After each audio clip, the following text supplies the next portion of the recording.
Селям алейкум. Меня зовут Сейдаметова Лилия Рифатовна. Я являюсь читателем нашей районной библиотеки.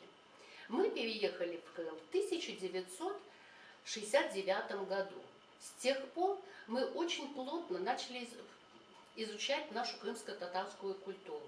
Начали заинтересоваться. Это все благодаря моим родителям, особенно папе, который очень любил крымско-татарскую литературу. Он ее даже в Крым выписывал, и журнал «Йылдыз», и газету «Ленин Бар-Яра». Мы это все исчерпали в родительском доме, все эти познания. Мама моя занималась вышивкой. Она не вышивала крымско-татарской вышивкой, она вышивала крестиком, вышивала гладью, так как не было возможности изучить крымско-татарскую вышивку. Я же, когда вышла на пенсию, я стала интересоваться, как научиться вышивать нашу крымско-татарскую вышивку. И я узнала про курсы, которые были открыты в Симферополе,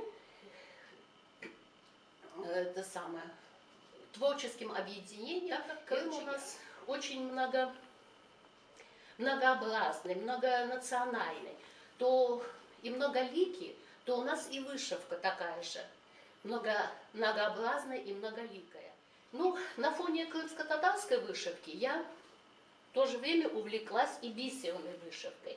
В нашей крымско-татарской вышивке тоже используется бисер, когда ты обшиваешь или украшаешь, или есть специальные места, где ты вышиваешь бисером вот это вот. И я нашла картины, которые символизируются с нашим Крымом, с нашей верой, с нашей культурой. Вот эта вот картина, это картина Гурзуфа, старые улочки Гурзуфа с его старенькими домиками. Эта картина меня вообще очень вдохновила и опленила, она мне очень не понравилась, эта картина. Ну и на фоне этого я увидела картину Стамбульской мечети, голубой мечети, которая тоже нам очень близка. А эта вот картину, которую я нашла, это шамаили.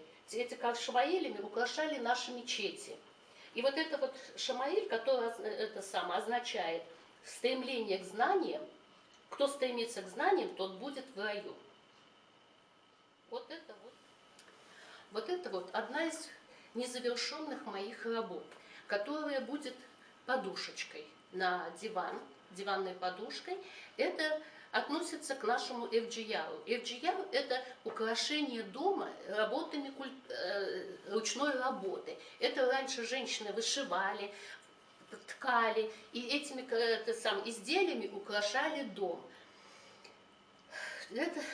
Я своей работой учу свою внучку, показываю ей, и она наблюдает, когда я это делаю.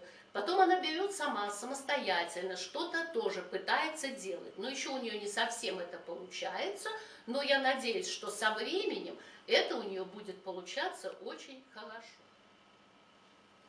Я не представляла себе, какие глубинные знания нужны для того, чтобы вышивать эти орнаменты. В них такой глубокий смысл, заложен очень глубокий смысл.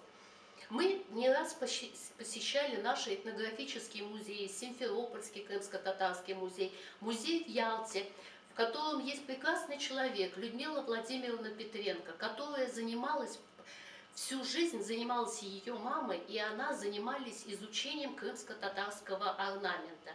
Она нам очень многое рассказала, показала из архивов работы, крымско-татарские работы, которые остались еще после депортации.